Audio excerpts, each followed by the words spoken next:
मैं doctor Shrimati Kalpana Guha, HOD economics, Holy Cross women's college, Ambikapur, Chhattisgarh. बच्चों, आज मैं आपको एकाधिकृत प्रतियोगिता के बारे में बताऊंगी। ये जो टॉपिक है ये हमारे MA second semester micro economics unit second के तहत है।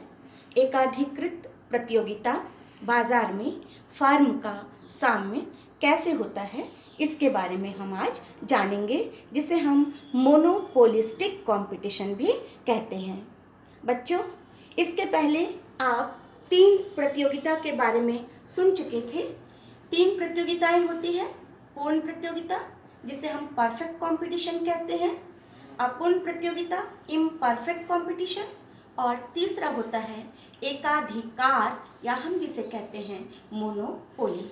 तो इनमें जो पूर्ण प्रतियोगिता है वो भी काल्पनिक स्थिति है, जो एकाधिकार है वो भी काल्पनिक स्थिति है।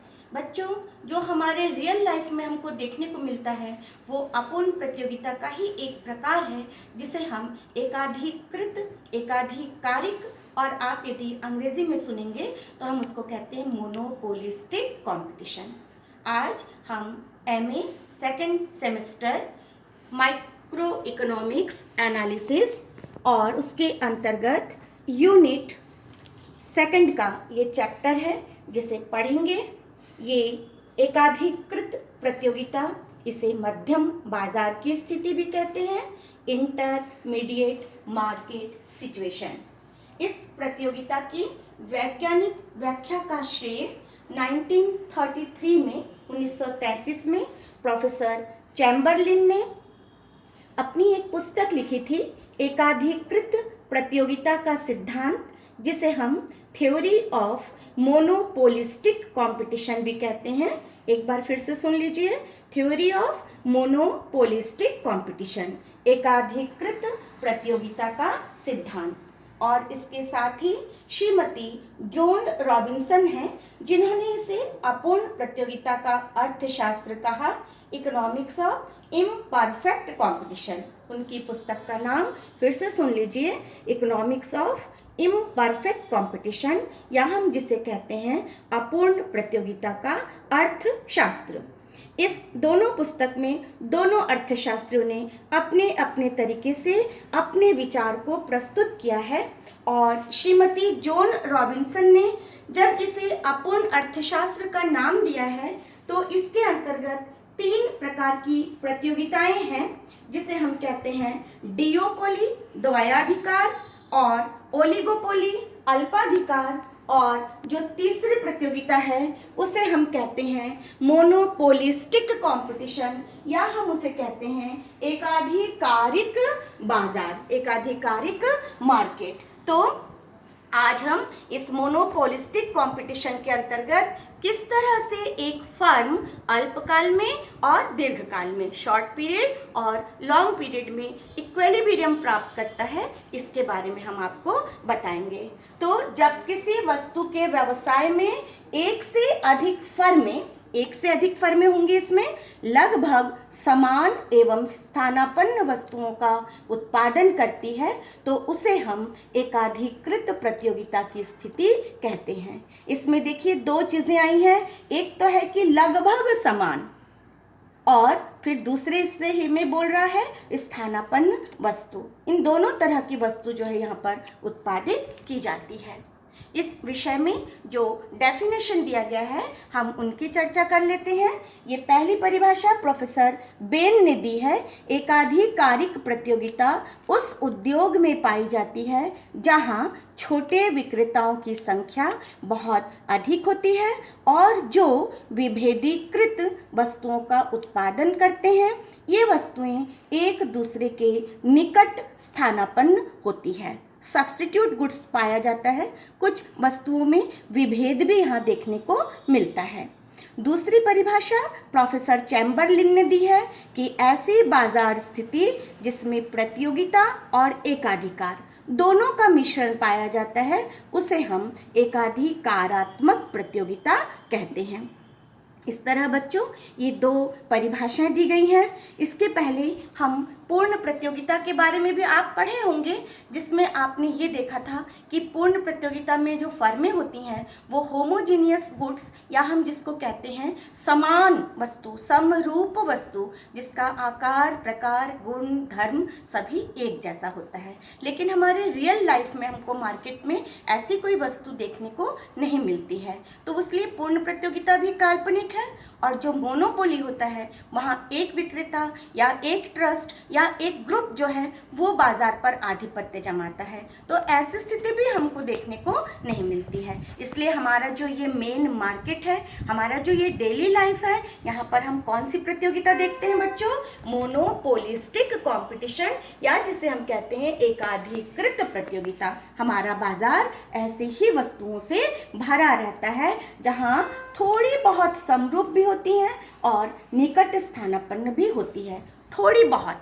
इसलिए मैंने कहा क्योंकि यहाँ विभेदीकृत वस्तुएं पाई जाती है। मैं आपको बहुत सारा उदाहरण बताऊंगी, अभी बताती हूँ। आप जब पेस्ट खरीदने जाते हैं, आप याद करिए, कभी आप कोलगेट पेस्ट लाते हैं, कभी आप जो रामदेव बाबा का पेस्ट है उसको लाते हैं, कभी आप वज्रदंती लाते हैं, कभी आप कई तरह के और भी पेस्ट हैं जिनको आप ले आते हैं और उनको आप यूज़ करते हैं। इसी तरह से पाउडर है, क्रीम है, आप कई चीज़ों को देखिए, आप सब में आपको कंपनी अलग मिलेगी, वैरायटी अलग मिलेगी, उनके रंग, रूप, आकार, प्रकार सब में आपको क्या मिलेगा? भिन्नता देखने को मिलेगा। इसलिए कहा गया है वस्तुओं में विभेद भी पाया जाता है। आइए हम चलते हैं अब इस बाजार की विशेषता की ओर। इसके कैरेक्टरिस्टिक्स क्या कहते हैं? नंबर 1 है यहाँ अधिक संख्या में फर्मों की उपस्थिति। निश्चित ही existence of large number of firms, बहुत से बाजार में फर्में होती हैं जो कि अपने वस्तुओं को बेचने के लिए आते हैं। दूसरा है free entry and free exit, स्वतंत्र प्रवेश कर सकते हैं और बहिर्गमन भी क्या होता है? स्वतंत्र। यदि आप प्रॉफिट गेन कर रहे हैं तो आप मार्केट में बने रहेंगे, यदि आपको लॉस होता है या आपको कोई दूसरा और काम शुरू करना है तो आप उस बाजार से एग्जिट भी हो सकते हैं। तीसरी विशेषता है फर्में मूल्य का निर्धारण करती हैं। Firm is price maker. पूर्ण प्रतियोगिता, जहाँ पर कभी भी वस्तुओं का मूल्य जो है वो फर्में निर्धारित नहीं करती हैं, उद्योग निर्धारित करता है परफेक्ट कंपटीशन में। लेकिन इस मार्केट में जो भी फर्में होती हैं वो खुद से प्राइस मेकर होती हैं, अपनी चीज़ों के लिए कीमत का निर्धारण कर सकती हैं।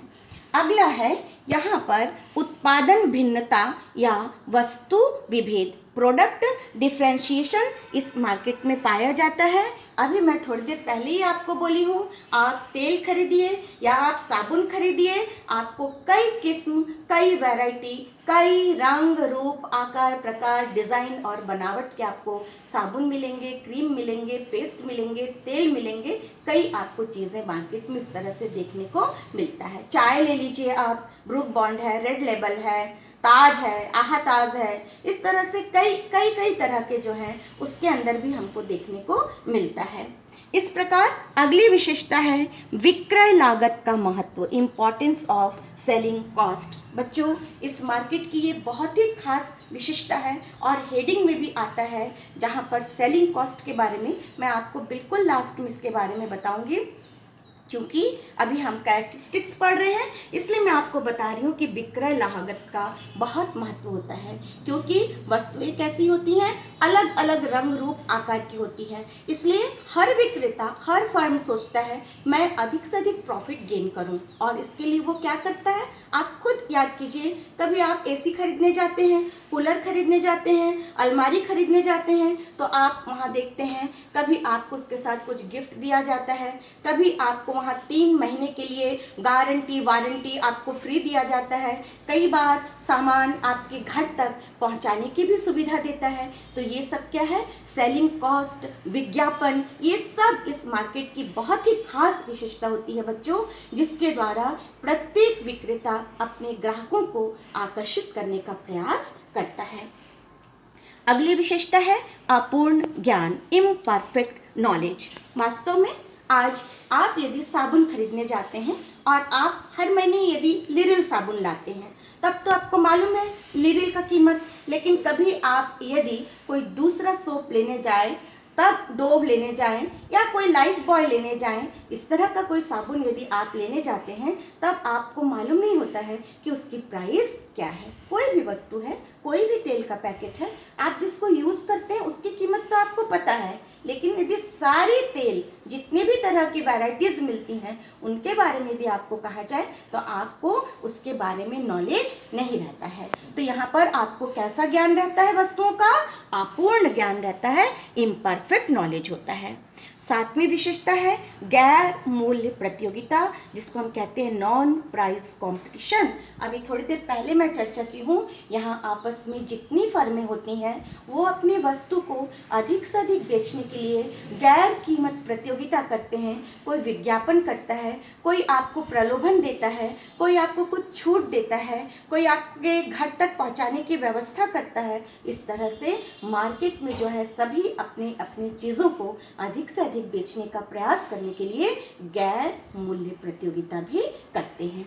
और इस मार्केट के अंतर्गत प्रोफेसर चैम्बरलिन ने कहा है कि ये प्योर कंपटीशन होता है, एक शुद्ध प्रतियोगिता होता है। इसे उन्होंने समूह की धारणा, कॉन्सेप्ट ऑफ ग्रुप का भी नाम दिया है, क्योंकि उन्होंने ग्रुप इक्विलिब्रियम के बारे में बताया है, समूह संतुलन के बारे में बताया है। किसने? प्रोफेसर चैम्बरलिन ने। इसलिए यहाँ किसी भी वस्तु की अत्यंत ही नज़दीकी स्थानापन्न वस्तुओं का उत्पादन होता है, और ये सभी प्राविधिक टेक्निक के रूप से और आर्थिक स्थानापन्न होनी चाहिए। आप देखते हैं साबुन की क्वालिटी में, सुगंध में थोड़ा बहुत अंतर रहता है। यदि आप 50 रुपए की एक साबुन लेंगे तो आप चाहे लिरिल ले लीजिए या आप डो ले लीजिए, कोई भी आप साबुन ले लीजिए, लाइफ बॉय ले लीजिए, तो आप देखेंगे कि कीमत में बहुत ज़्यादा अंतर नहीं पाया जाता है, क्योंकि हर कोई चाहता है कि मार्केट में मैं बना रहूं, मैं मार्केट में अपने ग्राहकों को आकर्षित करूं। इतनी बातें बताने के पीछे मेरा यही ध्येय था कि ये जो टॉपिक है मोनोपोलिस्टिक कंपटीशन, जिसके बारे में हम पढ़ रहे हैं, ये हमको रियल लाइफ में देखने को मिलता है। आप कोई भी सामान खरीदने जाइए, आप वहाँ पर देखेंगे वस्तुओं में विविधता होती है, गैर मूल्य प्रतियोगिता होती है, ग्राहकों को तरह तरह से आकर्षित करने का प्रयास भी किया जाता है। खासकर आप त्योहारों पर देखिए, फेस्टिवल जब सीज़न होता है, दीपावली हो या दशहरा हो या क्रिसमस हो, उस समय आप देखेंगे ग्राहकों को बहुत बहुत ज़्यादा प्रलोभित किया जाता है। कुछ कुछ उनको आकर्षक उपहार भी दिया जाता है, बाय वन फ्री, इस तरह से भी आप देखते हैं। आपको कहा जाता है कि एक आप खरीदो और एक आप मुफ्त पाओ। तो ये सब आज के इस बाज़ार की विशेषताएं हैं जो कि हमको देखने को मिलता है। मैं एक बार फिर से इसकी चर्चा कर देती हूँ। अधिक संख्या में फर्मों की उपस्थिति होती है। फर्म कभी भी मार्केट में आ सकते हैं और जा सकते हैं। फर्म खुद मूल्य का निर्धारण करते हैं। उत्पादन विभिन्नता मिलती है, वस्तुओं में विभेद देखने को मिलता है, उनका रंग, रूप, आकार, प्रकार, डिज़ाइन, बनावट सब में अंतर होता है। विक्रय लागत, ये भी बताई हूँ आपको मैं, बहुत ज़्यादा सेलिंग कॉस्ट का इस मार्केट में महत्व होता है। मार्केट में हम जो खरीदने जाते हैं सारी चीज़ों के बारे में हमको ज्ञान नहीं होता है, इम्परफेक्ट नॉलेज होता है। और जितने भी उत्पादक होते हैं, फर्में होती हैं, वो नॉन प्राइस कंपटीशन करते हैं। और यहाँ पर जो एक पॉइंट और दिख रहा है नंबर 8 पे, साहसिक मान्यता। चैम्बरलिन ये मानते हैं कि पूरे समूह में फर्मों के उत्पादों के लिए जो मांग रेखा, इसको हम आय रेखा भी बोल सकते हैं, और जो लागत रेखा होती है, इनमें समानता पाई जाती है। यानी क्रेताओं की जो पसंद होती है, उनका जो अधिमान होता है, वो सभी विक्रेताओं में कैसा होता है बच्चों? समान रूप से बटा होता है। अब हम इस पाठ में अभी तक जो अध्ययन किए हैं वो था इसकी परिभाषा, और हम देखें इसकी विशेषताएं। अब हम जो इसका मेन जो एंटर पार्ट है हम उसमें हम जाने जा रहे हैं, हम उसमें हम प्रवेश करने जा रहे हैं। तो उसमें हम देखेंगे कि उसमें रेखाएं किस प्रकार की होती हैं, जैसे ए आर और ए सी, एम आर और एम सी, ये चारों रेखाएं बहुत महत्वपूर्ण होती हैं। जितनी भी प्रतियोगिता हम पढ़ते हैं उसमें निश्चित रूप से इनका ही वर्णन किया जाता है। और एक चीज़ आप ध्यान रखिए कि इस बाजार में देखिए, मैंने चित्र के द्वारा आपको दिखाया है कि जो ए आर है ये मांग रेखा या आय रेखा होती है, average revenue, M R marginal revenue या सीमांत आय, ये रेखा ऊपर से नीचे की ओर गिरती हुई होती है। जब पूर्ण प्रतियोगिता में आप देखे थे तो वहाँ उद्योग ने मूल्य का निर्धारण किया था बच्चों, इसलिए वहाँ पर, अभी मैं यहाँ नहीं बनाती, आप कंफ्यूज करेंगे, वहाँ पर रेखा जो है ओ एक्स के पैरेलल मिला था, क्योंकि जहाँ मांग और पूर्ति इक्वल होता है वहाँ फर्में मूल्य को स्वीकार कर लेती हैं। कौन सी प्रतियोगिता में?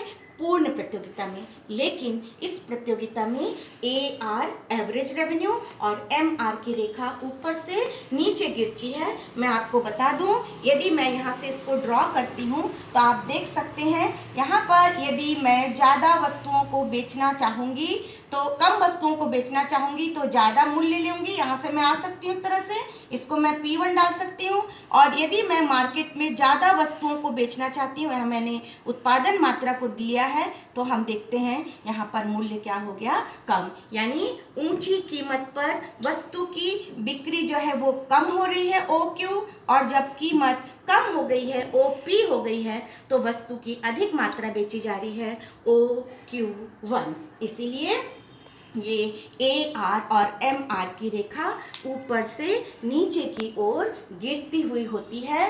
और इस बाजार में थोड़ा हम कहना चाहते हैं हाईली इलास्टिक, मतलब अत्यधिक लोच थोड़ा देखा जाता है, इसलिए कि जो लग्जरी गुड्स होते हैं उनकी कीमत को यदि थोड़ा भी बढ़ाते हैं तो मांग बिल्कुल घट जाती है, और थोड़ी भी यदि कीमत घटती है तो मांग बिल्कुल बढ़ जाती है, क्योंकि सभी चाहते हैं अपनी वस्तु को अधिक से अधिक बेचना।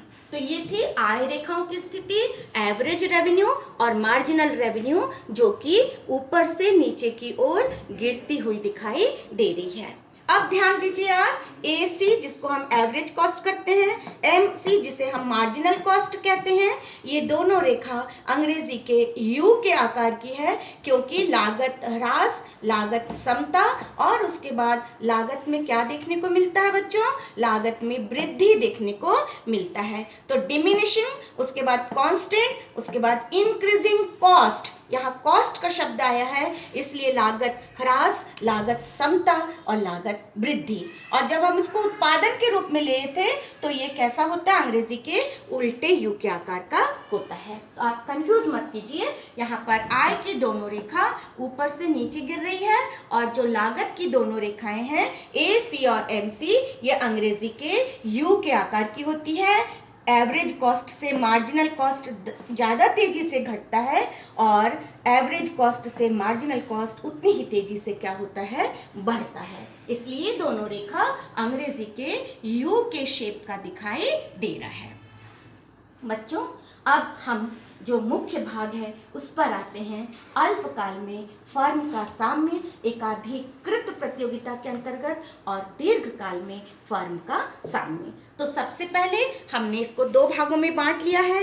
ए है शॉर्ट पीरियड और बी मैंने लिया है लॉन्ग पीरियड। सारे चित्र एक ही साथ में मैंने इसलिए बनाया है ताकि आप खुद देख सकते हैं कि रेखाएं किस प्रकार से बनी हैं। मैंने पहले भी कहा था बच्चों कि जब भी हम चित्र बनाते हैं तो रेखाओं का ढाल ऊपर से नीचे, नीचे से ऊपर, यू शेप, पैरेलल क्यों होता है, इसके बारे में हमको जानना बहुत ज़रूरी होता है। इसलिए पहले मैंने आपको ए आर, एम आर, ए सी और एम सी रेखाओं की कैसी पोजीशन होती है इसके बारे में मैंने आपको बतलाया है। अब आइए हम चलते हैं शॉर्ट पीरियड की ओर, जहाँ पर सबसे पहला लिखा है एबनॉर्मल प्रॉफिट। इसको मैं असामान्य लाभ भी बोल सकती हूँ और बच्चों इसे अतिरिक्त लाभ भी बोला जाता है। तो रेखाओं के ढाल में देखिए कोई परिवर्तन नहीं है। ए आर एम आर रेखा ऊपर से नीचे गिरी है। वाई ओ रेखा पर मैंने ए आर और एम आर दोनों को लिया है मैंने यहाँ पर, ए आर और एम आर। लागत की रेखा ए सी और एम सी अंग्रेजी के यू शेप का है। सबसे पहले आप ये ध्यान दीजिएगा, यहाँ पर मैंने दर्शाया है ई बिंदु जो है इक्विलिब्रियम पॉइंट होता है। इसको ज्ञात हम कहाँ करते हैं, जहाँ एम आर और एम सी एक दूसरे के कैसे होते हैं, बराबर होते हैं। आय के लिए हम ए आर की रेखा लेते हैं और कॉस्ट के लिए हम क्या लेते हैं, ए सी की रेखा को लेते हैं। बच्चों आप कभी भी गड़बड़ नहीं करेंगे यदि आप ये जो चीज़ है इनको आप याद रखते हैं। क्या दो रेखाएं किसके लिए है, साम्य के लिए। कौन कौन सी हैं वो दो रेखाएं, एम आर और M C marginal revenue equal होता है मार्जिनल कॉस्ट के, वहीं इक्विलिब्रियम पॉइंट मिलता है। और इनकम या उनकी मांग के लिए हम कौन सी रेखा लेते हैं, एवरेज रेवेन्यू, और कॉस्ट के लिए हम कौन सी रेखा लेते हैं, ए सी, या हम जैसे क्या कहते हैं, एवरेज कॉस्ट भी कहते हैं। इस तरह से इस चित्र में ए सी और एम सी की रेखा को दर्शाया गया है। आप यहाँ देख सकते हैं, ये पहला जो चित्र है एब नॉर्मल प्रॉफिट या अतिरिक्त लाभ। साम्य कहाँ लेते हैं बच्चों, जहाँ एम सी की रेखा एम आर की रेखा एक दूसरे को काटी है, ई बिंदु साम्य बिंदु है या संतुलन बिंदु है। फर्म कितना उत्पादन कर रहा है ये देखने के लिए हम ई बिंदु से नीचे आए हैं। उत्पादन की मात्रा है ओ से लेकर के क्यू, ये उत्पादन की मात्रा है। प्रति इकाई ज्ञात करने के लिए हम इस जो ओ क्यू हमको उत्पादन मात्रा मिला है, ये इस ई बिंदु जो साम्य बिंदु मिला है, यहाँ से हम रेखा को यदि ऊपर की ओर ले जाते हैं तो ए सी रेखा पर मैंने पहले भी बताया कि हम कॉस्ट को लेते हैं, और ए आर की रेखा पर बच्चों हम क्या लेते हैं, इनकम को लेते हैं। तो यहाँ पर जो ये ए सी रेखा को ये कौन से बिंदु पर काटा है, ए बिंदु पर काटा है। तो ये क्या है, कॉस्ट पॉइंट है, प्रति इकाई पर यूनिट हम बोल सकते हैं ए क्यू।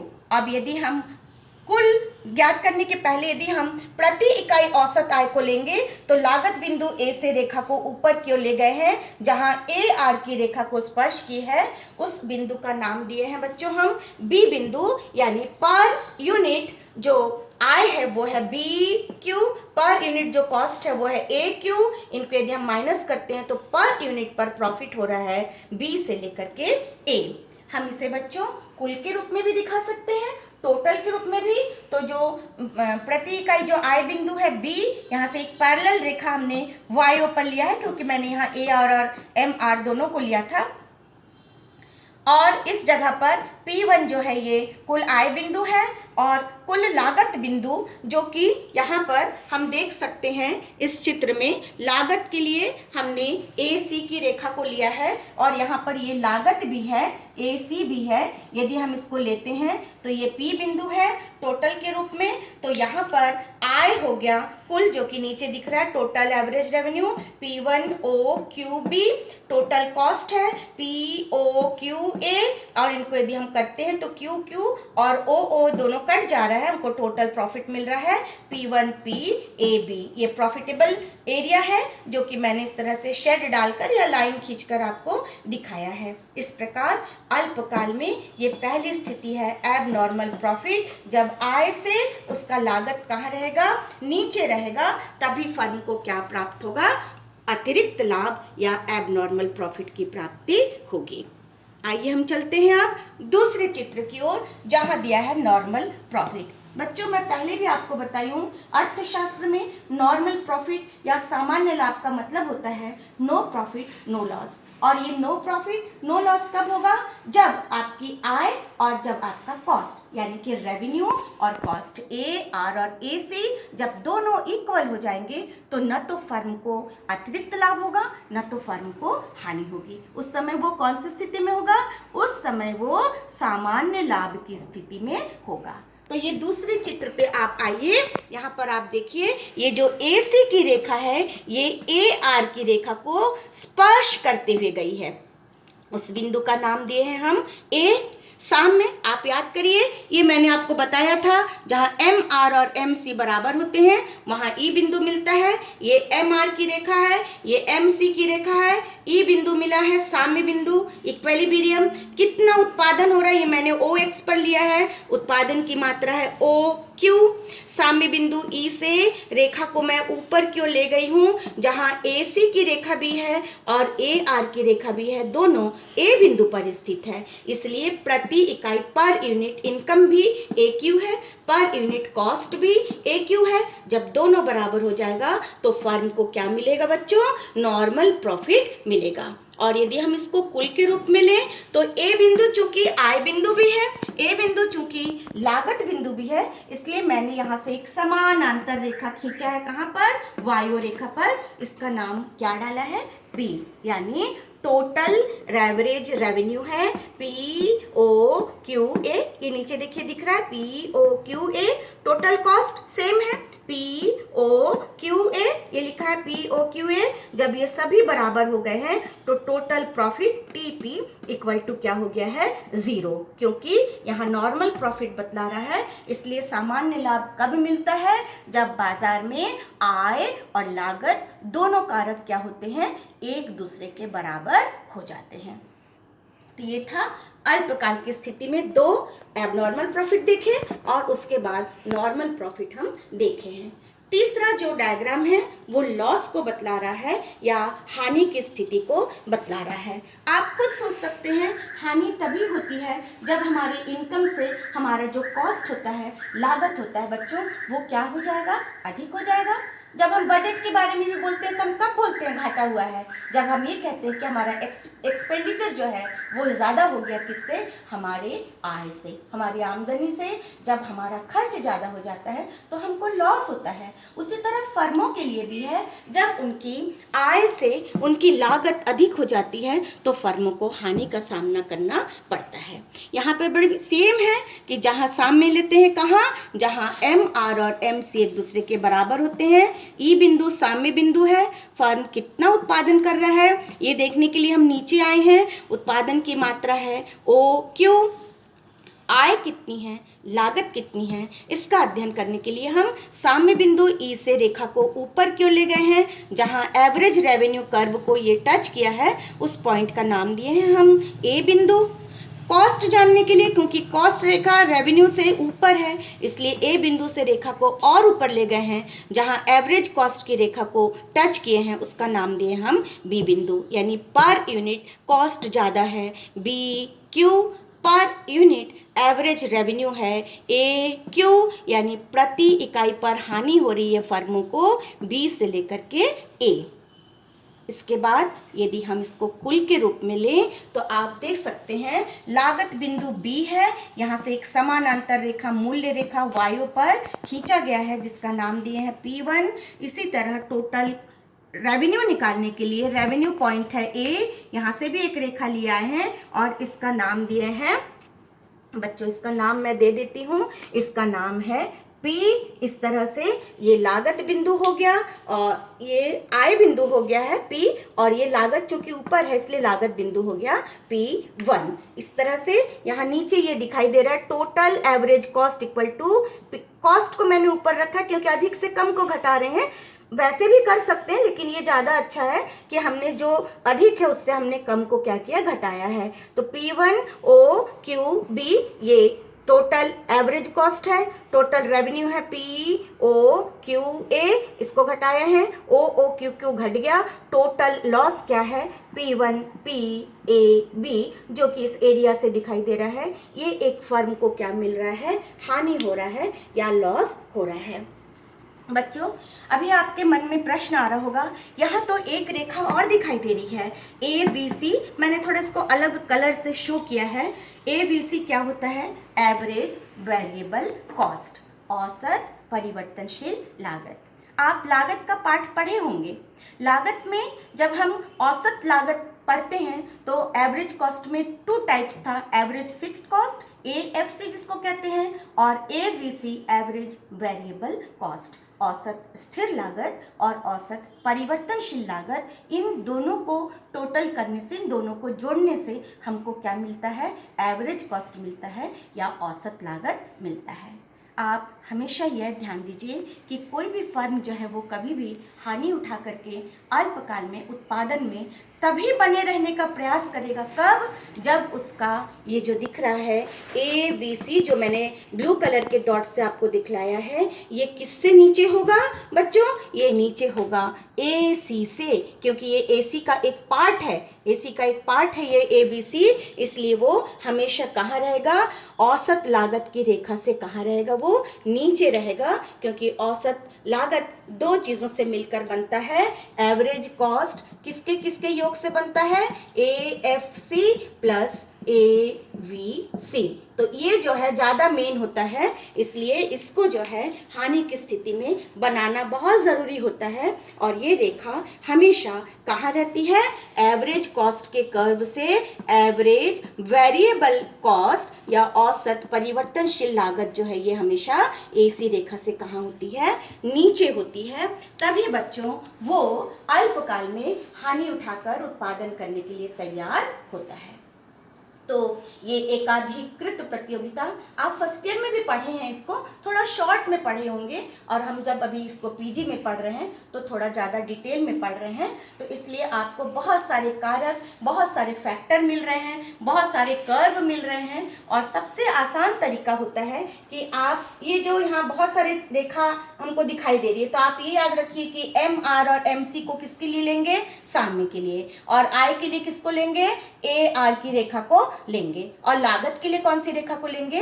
AC की रेखा को लेंगे। बस इतनी बातें आप याद रखिए। और सभी चीज़ों का निर्धारण जब हम करते हैं वो कहाँ से करते हैं? हम साम्य बिंदु से ही करते हैं। लागत लेना है, आय लेना है, सबके लिए हम इक्विलिब्रियम पॉइंट से ही ऊपर और नीचे आते हैं। तो ये था अल्पकालीन व्याख्या।